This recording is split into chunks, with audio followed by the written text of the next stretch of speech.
Welcome students. आज की class में हमारा टॉपिक है डाइपोल मोमेंट और हम डाइपोल मोमेंट को अंडरस्टैंड करने की कोशिश करेंगे।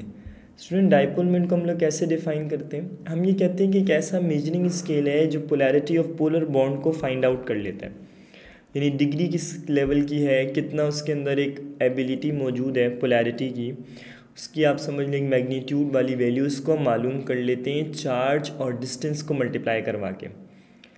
बाय डेफिनेशन ये क्या चीज़ है? The product of magnitude of charge and the distance between positive and negative centres, यानी जो भी हमारे पास कोई पॉजिटिव और नेगेटिव सेंटर्स होंगे किसी भी चीज़ के, उसके दरमियान जो डिस्टेंस है, जैसे फॉर एग्जांपल ये अगर हमारे पास HCl है तो एक तरफ आ गया पार्शियली पॉजिटिव चार्ज, एक तरफ आ गया पार्शियली नेगेटिव चार्ज। इन दोनों के दरमियान जो है, इन दोनों के दरमियान में हमारे पास जो डिस्टेंस होगा वो हमारे पास क्या कहलाएगा? वो हमारे पास उसको लेंगे, उसको मल्टीप्लाई करवाएंगे, पॉजिटिव और नेगेटिव सेंटर्स के दरमियान का डिस्टेंस आ गया, उसको मल्टीप्लाई करवा रहे होंगे जो ओवरऑल मैग्नीट्यूड ऑफ चार्ज है उससे। ये एक्चुअल प्रैक्टिस में नेट पोलैरिटी को शो करता है और इसकी इंडिकेशन कैसे शो होती है, इसको हम लोग एक साइन से शो करते हैं। जैसे ये एरो है, इस एरो के साथ यहाँ पे हमारे पास आ जाता है एक तरह का कट लगा दें आप, तो जैसे ये एरो है यहाँ पे हम लोग इसके साथ एक कट लगा देंगे, तो ये रिप्रेजेंट किसको करेगा? डाइपोल मोमेंट को रिप्रेजेंट करेगा। एक और तरीका ये डाइपोल मोमेंट का एक सिंबल होता है जिसको हम इस्तेमाल करते हैं, वो इस तरह न्यू का सिंबल होता है जो हमें पता चलता है, जिससे हम रिप्रेजेंट कर रहे होते हैं। डाइपोल मोमेंट बुनियादी तौर पर एक वेक्टर क्वांटिटी है, तो ये डायरेक्शनल बेस होती है, हमें डायरेक्शन को शो करना पड़ता है। डाइपोल मोमेंट चार्ज और डिस्प्लेसमेंट के जो मल्टीप्लाई करवाएंगे तो उसकी इक्विवेलेंट हमारे पास आ जाती है। अब स्टूडेंट अगर हम आगे बढ़ते हैं तो हमारे पास डाइपोल मोमेंट जो है ये सबसे पहले किसने डिस्कवर करवाई थी? ये पीटर डीबाय नामी साइंटिस्ट थे, उन्होंने सबसे पहले डिस्कवर कराई थी और ये एक्सपोनेंट -10 ESU के बराबर होती है। या आप इसको ऐसे समझ लें कि हमारे पास आज के दौर में जो है ये कूलम इंटू मीटर के बराबर है। अब बात नहीं है कि कूलम चार्ज है और चार्ज है वो एक्सपोनेंट -19 की कैटेगरी में लाया करेगा, क्योंकि इलेक्ट्रॉन का चार्ज एक्सपोनेंट -19 में आता है, और जो डिस्टेंस होता है और वो डिस्टेंस हमारे पास एक्सपोनेंट -10 मीटर के इक्विवेलेंट आएगा, यानी एमस्ट्रॉन्ग के इक्विवेलेंट आ रहा होगा हमारे पास। अब होता क्या है, ये जो डी बाय है ये एक आप समझ लें पुरानी चीज़ है, अब इसको सिस्टम इंटरनेशनल यूनिट में कन्वर्ट कर दिया गया। अच्छा, जितने भी हमारे पास डाइपोल मोमेंट की वैल्यूज़ हैं वो एक्सपोनेंट -18 ESU इंटू सेंटीमीटर के इक्विवेलेंट कैलकुलेट करवाई गई थी या की गई थी, अब नहीं होता। अब जो वैल्यूज़ हमारे पास हैं वो एक्सपोनेंट -30 के नियरेस्ट इक्विवेलेंट बराबर है, यानी एक्सपोनेंट -30, और उसके साथ जो है हमारे पास कूलम इंटू मीटर का फिनोमिना आ जाएगा।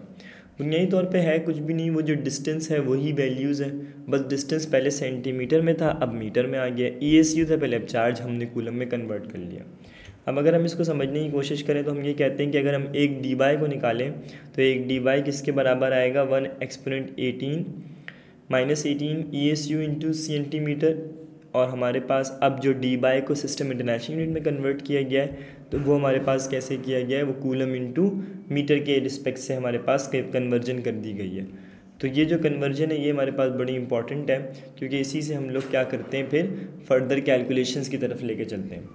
अब होता क्या है, असल में डाइपोल मोमेंट जो है वो नेट पोलैरिटीज़ को मेजर करने में हमारी हेल्प करती है। हम ये कहते हैं कि डाइपोल मोमेंट जो भी पर्टिकुलर मॉलिक्यूल का है वो किस चीज़ के ऊपर डिपेंड करता है? वो पोलैरिटी के ऊपर डिपेंड करता है, और इसके अलावा ज्योमेट्री ऑफ मॉलिक्यूल के ऊपर भी डिपेंडेंट है। यानी देखना पड़ेगा कि हमारे पास जो ओवरऑल मॉलिक्यूल है उसकी जो हमारे पास ज्योमेट्री है वो कैसी है। तो ये दोनों वो बातें हैं जिसके ऊपर कोई सी भी पर्टिकुलर मॉलिक्यूल की नेट डाइपोल मोमेंट डिपेंडेंट होती है। अब होता क्या है स्टूडेंट्स, हमारे पास लेट सपोज ये एक वाटर है और ये कार्बन डाइऑक्साइड है, अगर हम इन दोनों के स्ट्रक्चर्स को एनालाइज करें तो बहुत सारी बातों का पता चलेगा। फॉर एग्जांपल वाटर का एक बेंड शेप स्ट्रक्चर है, इसमें हमें ये पता है कि ऑक्सीजन के पास लोन पेयर मौजूद है पहले से, तो इसका मतलब ऑक्सीजन की इलेक्ट्रोनेगेटिविटी ज़्यादा होगी, नेगेटिव पोर्शन इस तरफ होगा, ये आ गया पॉजिटिव, ये आ गया पॉजिटिव।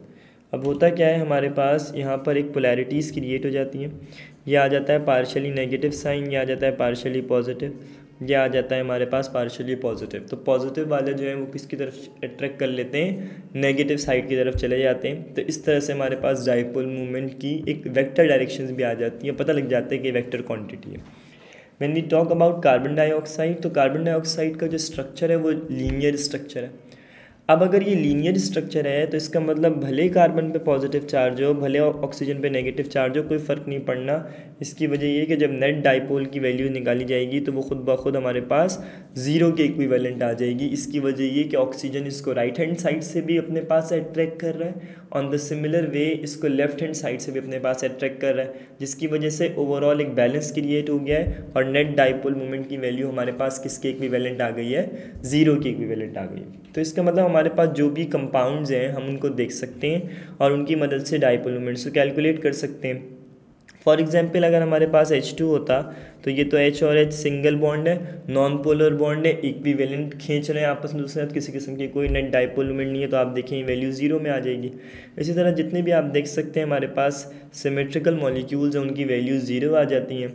जो एसिमेट्रिकल हैं जिनमें पोलैरिटी का डिफरेंस है उन सब की कोई ना कोई वैल्यू हमारे पास आ जाएगी। इट डिपेंड कि उसकी इलेक्ट्रोनेगेटिविटी क्या है, इट ऑल्सो डिपेंड कि उसकी ज्योमेट्री क्या है, लेकिन एक अंदाज़ा हो जाता है, हम उसको जज कर सकते हैं। अब फॉर इंस्टेंस कह रहे हैं which of the following molecules have dipole movement, इनमें से कौन से मॉलिक्यूल ऐसे हैं जिनमें डाइपोल मूवमेंट है, यानी हमें बताना है, कोई रीजंस डिफाइन करने हैं इन सब के। फॉर इंस्टेंस ये हमारे पास है CHCl3, तो आप देखेंगे यहाँ पे हाइड्रोजन आ गया, यहाँ पे Cl आ गया, यहाँ पे Cl आ गया, यहाँ पे Cl आ गया।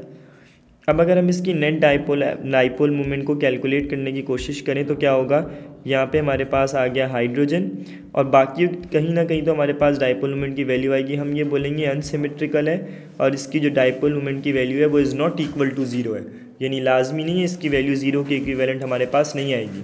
सिमिलरली अगर हम लोग SCl2 की बात करते हैं तो सल्फ़र के एतबार से हमारे पास इसके दो लोन पेयर है, ये Cl हमारे पास आ गया। आप स्ट्रक्चर जैसे ड्रॉ कर दें, लेकिन बात यह है कि जैसे ये लोन पेयर आएंगे इनकी वजह से कोई ना कोई नेट डाइपोल मोमेंट की वैल्यू क्रिएट हो जाएगी और हम ये बोलेंगे जो इसकी नेट आंसर है वो is not equal to zero है और ये जो मॉलिक्यूल है वो उस तरह से सिमेट्रिकल भी नहीं है, बेंड शेप में। When we talk about H2O, तो H2O का तो मॉलिक्यूल हमारे पास बेंड शेप में आ जाएगा, एंगुलर इसकी शेप आ जाएगी, इसके अंदर भी डाइपोल मोमेंट की वैल्यूज़ हमारे पास होंगी। ऑक्सीजन जो है वो अपने पास वैल्यूज़ को या हाइड्रोजन्स को क्या कर रहा होगा, अट्रैक्ट कर रहा होगा। When we talk about CO2, तो कार्बन डाइऑक्साइड का जो केस है वो वाहिद ऐसा केस है जिसमें हमारे पास लीनियर सिमेट्रिकल ज्योमेट्री है और ये दोनों हमारे पास क्या कर रहे हैं, इक्विवेलेंट खींच रहे हैं, यानी इसको यहाँ से और इसको यहाँ से, तो दोनों हमें क्या कर रहे हैं, बराबर एक दूसरे के गिर्द खींच रहे हैं। अब जाहिर है ये बराबर एक अट्रैक्शन है दोनों तरफ से, तो इसकी जो डाइपोल मोमेंट की वैल्यू होगी वो हमारे पास किसके बराबर होगी, ज़ीरो के बराबर होगी। अदरवाइज़ हमारे पास इनमें से कोई भी वैल्यू ऐसी नहीं है जो हमारे पास ज़ीरो के बराबर हो, बाकी सब में कुछ ना कुछ वैल्यू होगी, डिपेंड करता है अगेन कौन सा कंपाउंड है, लेकिन कोई ना कोई वैल्यू होगी। अब जैसे ये अगर हम इसको एक मिनट बैक करें तो वाटर के केस में देखें 1.85 आ रही है हमारे पास वैल्यू, ठीक है। इसी तरीके से हमारे पास CHCl3 की वैल्यूज़ नहीं लिखी हुई, CH3Cl की वैल्यू लिखी हुई है 1.54। तो ये डिपेंड करता है कि हमारे पास कंपाउंड जो है वो कि कौन सा है और उसकी जो ओवरऑल नेट वैल्यूज़ हैं वो कैसी निकाली जाएंगी। तो डाइपोल मूवमेंट नाम से पता चल रहा है, डाइपोल दो तरह के पोल्स हैं प्लस माइनस, उनके दरमियान की कोई अट्रैक्शन है, मूवमेंट्स हैं जिनको हम लोग क्या करते हैं, फाइंड आउट करते हैं, या आप ये समझ लें उनको हम लोग कैलकुलेट करते हैं। मुझे उम्मीद है स्टूडेंट्स आपको यहाँ तक ये वाली बात समझ में आई होगी कि कैसे हम लोग इस पर्टिकुलर फिनोमिना को एक्सप्लेन करते हैं। अपना ख्याल रखिएगा, थैंक यू। हाँ भाई, वीडियो देख ली, नोट्स बना लिए। अब इस टॉपिक और बाकी टॉपिक्स, पास्ट पेपर्स, इन सब चीजों के MCQs के लिए फौरन छा जाओ ऐप डाउनलोड करो, जल्दी करो और छा जाओ।